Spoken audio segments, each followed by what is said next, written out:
Praise the lord.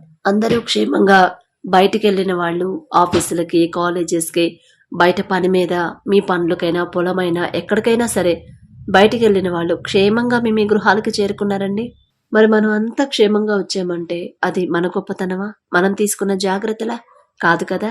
మన దేవుని కాపుదల, ఆయన మన చుట్టూ వేసిన కంచె మనకుండబట్టి మనం ఇంత క్షేమంగా వచ్చాం. బయట వేరే చోట్ల, వేరే ఊళ్ళల్లో చాలా చోట్ల వర్షాలు పడుతున్నాయి. ఫుల్ వర్షాలు. కనీసం రోడ్డు మీద నడిచే పరిస్థితి కూడా లేదు. న్యూస్లో మనం చూస్తున్నాం కదా. మనకైతే వర్షాలు లేవు, మరి అక్కడ వాళ్ళంతా ఇబ్బంది పడుతున్నారు. కానీ మనకు ఎటువంటి ఇబ్బంది లేకుండా, ఎటువంటి ఆటంకం లేకుండా, ఎటువంటి ప్రమాదాలు జరగకుండా ఇంత క్షేమంగా మనం ఇంటికి వచ్చామంటే అది కేవలం దేవుని కృప అని నేను అంటాను.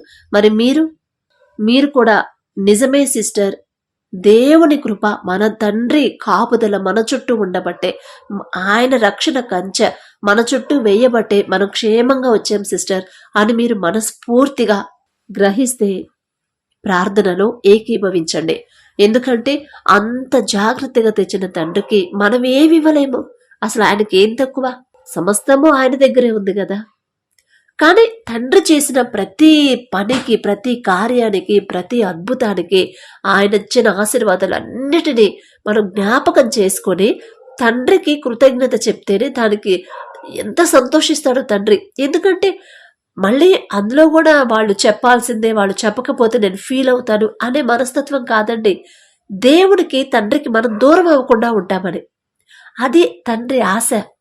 థ్యాంక్స్ చెప్పకపోతేనే చేస్తాను, థ్యాంక్స్ చెప్పకపోతే నేను వాళ్ళని పట్టించుకోను, కృతజ్ఞత చెప్పకపోతే వాళ్ళకి నేను ఇంకా ఏ అద్భుతాలు చేయను అనే మనస్తత్వం కాదండి మన తండ్రికి.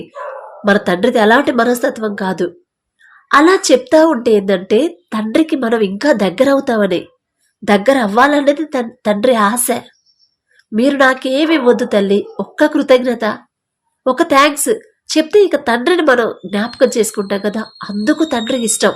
అంతేగాని మనం చెప్పే థ్యాంక్స్లు ఏవి తండ్రికి అయ్యేవి కట్టలు డబ్బులేం కాదు కదా. మనస్ఫూర్తిగా తండ్రితో మాట్లాడాలని, నా బిడ్డ నా దగ్గరకు వచ్చి మనస్ఫూర్తిగా మాట్లాడాలి అని తండ్రి ఎదురు చూస్తూ ఉంటాడు. కాబట్టి మన తండ్రికి ఒక్క థ్యాంక్స్ చెప్దామా? దయచేసి అందరు కళ్ళు మూసుకోండి. మహాపరిశుద్ర జీవమగల తండ్రి, మీ బంగారు పాదములకు వెలలేని స్తుతి స్తోత్రం ప్రభా. మరి ఈ దినమంతా నా తండ్రి మీ చల్లని రెక్కల కింద భద్రపరిచి క్షేమంగా మమ్మల్ని పగలు మేఘస్తంభమై మా ఆఫీసులకు తీసుకెళ్లి, మా పనుల దగ్గరకు తీసుకెళ్లి, మరలా నా రాత్రి అగ్నిస్తంభమై మరలా అంతే క్షేమంగా మా గృహాలకు తెచ్చిన దేవా మీకే స్తోత్రం నా తండ్రి. ఎవరిస్తారయ్యా ఇంత భద్రత? ఎవరిస్తారయ్యా ఇంత జాగ్రత్తలు? మీ రక్షణ కంచె మా చుట్టూ ఉండబట్టే, మీ యొక్క రక్షణ కంచె మేఘస్తంభం, అగ్నిస్తంభమై మాకు వెలుగివ్వబట్టే నా తండ్రి ఇంత క్షేమంగా మా గృహాలకు చేరుకున్నాం. ఏ పాటి వారం నా తండ్రి, మీరు మమ్మల్ని జ్ఞాపకం చేసుకొని ఇంత భద్రత మాకు ఇవ్వడానికి మేమెంత, మా భక్తి ఎంత ప్రభా. అందుని బట్టి మీకే స్తోత్రం నా తండ్రి. మరి ముంబైలో వస్తున్న వర్షాలు నా తండ్రి ఆపమని అడుగుచున్నాం ప్రభా. ఎంతో మంది ఇబ్బంది పడుతున్నారు. వాళ్ళంతా ఇబ్బందులు ఉంటే మేము ఇక్కడ సంతోషంగా ఉండలేక తండ్రి, అది మీ మనసు నా తండ్రి. ఎదుటి వాళ్ళ ఇబ్బంది బాధల్లో ఉంటే మేము చూసి ప్రశాంతంగా ఉండలేకపోతున్నామంటే అది మీరిచ్చిన మనసే తండ్రి. ఒక్కసారి వారి వైపు చూసి వారికి ఉన్న ఆ వర్షాలను ప్రభా ఆపివేయమని అడుగుచున్నాం. మా నోటి మాట కాదు తండ్రి, మీ చిత్త ప్రకారమే. ఒక్క మాట మీరు చెప్తే వర్షాలన్నీ ఆగిపోతాయి ప్రభా. మరి ఎవరు ఇబ్బంది పడకుండా మీ కృప అనుగ్రహించండి. మేం చేసిన తప్పుల వల్లే తండ్రి ఈ వర్షాలు, ఈ శోధనలు, ఈ బాధలన్నీ మా తప్పు వల్లే నా ప్రభా. మీ తప్పులు లేదు తండ్రి, మీరు అన్యాయస్తులు కాదు ప్రభా, మా తప్పే. మమ్మల్ని క్షమించమని అడుగుచున్నాం. అడిగే అర్హత కూడా లేదు తండ్రి, మీ వైపు చూసే అర్హత అంతకన్నా లేదు ప్రభా. మరి నా ప్రభా, మరి పడకల మీదకి వచ్చి ఉండగా సుఖమైన నిద్ర, చురుకైన మెలకు మీరే దయచేయండి. ఈ దినమంతా నా తండ్రి ఒకవేళ మీ మనసును బాధ పెట్టేలా, మీ హృదయం నొచ్చుకునేలా మేము ప్రవర్తించుంటే, మాట్లాడుంటే, కంటి ద్వారా కూడా, చూపు ద్వారా కూడా ప్రభా మీ మనసు నొచ్చుకునేలా మేం ప్రవర్తించుంటే క్షమించండి నా తండ్రి. వెర్రివాళ్ళం ప్రభా, వెర్రివాళ్ళం నా తండ్రి. మాకున్న ఈ జ్ఞానమే జ్ఞానం అనుకుంటున్నాం. ఈలోక జ్ఞానం వెర్రితనం అన్నారు నా తండ్రి. వెర్రి వాళ్ళం ప్రభా, మా మీద జాలిపడి మేం చేసిన తప్పులు క్షమించి మీ కాపుదల, మా చుట్టూ ఉన్న కాపుదల తీసివేయొద్దని అడుగుచున్నాం నా తండ్రి. నా ప్రభా, మీరు గనక మా చేయి విడిచిపెడితే ఇంకా మాకెవరయ్యా దిక్కు, మాకెవరయ్యా తోడు? మాకున్న సమస్యలను ఎవరు తీస్తారు? మాకు తోడుగా ఎవరు నడుస్తారు తండ్రి? అలానే మేమేదో గొప్పవాళ్ళం కాదు, గొప్ప భక్తిపరులం కాదు ప్రభా.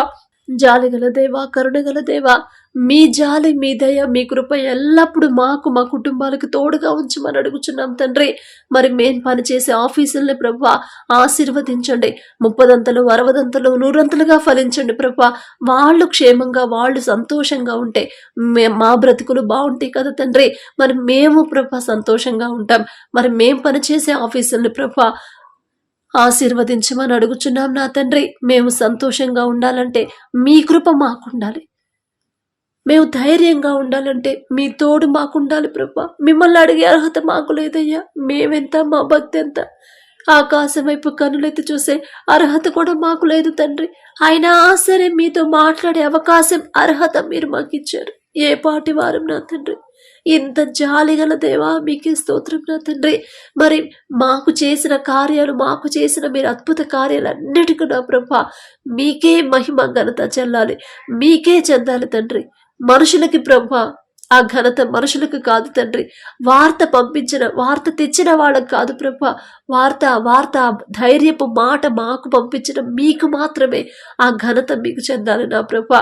ఆ గొప్ప ఘనత, మహిమ అంతా మీకే చెందాలి నా ప్రభా. మీకే చెల్లిస్తున్నాం నా తండ్రి. పడకల మీదకి వచ్చి ఉండగా మా పడకల చుట్టూ, మా దేశం చుట్టూ మీ యొక్క రక్షణ కంచె వేయండి.